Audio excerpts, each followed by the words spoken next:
Não tem coisa melhor na vida do que a gente esperar no Senhor.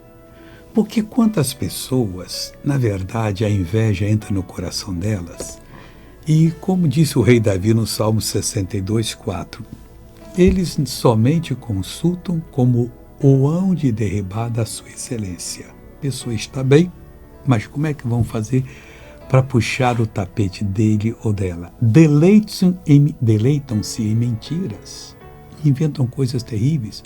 Com a boca bendizem, mas nas suas entranhas maldizem.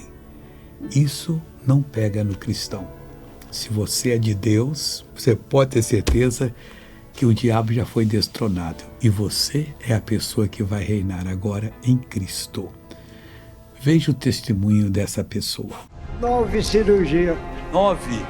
Mas por que tantas? É coluna, quadrilho, ombro. Agora eu estou levantando braço, não perna, estou andando, tudo. Como é que você estava andando antes da oração? A bengala. Cadê a bengala? Joguei fora. Deus está aqui hoje para receber essa cura no nome de Deus. Tá ali. E o braço você levantava até que altura antes? Não tinha nada, era só até aqui e a mão tremia. Tremia. Coisa bonita. E agora, pode mexer?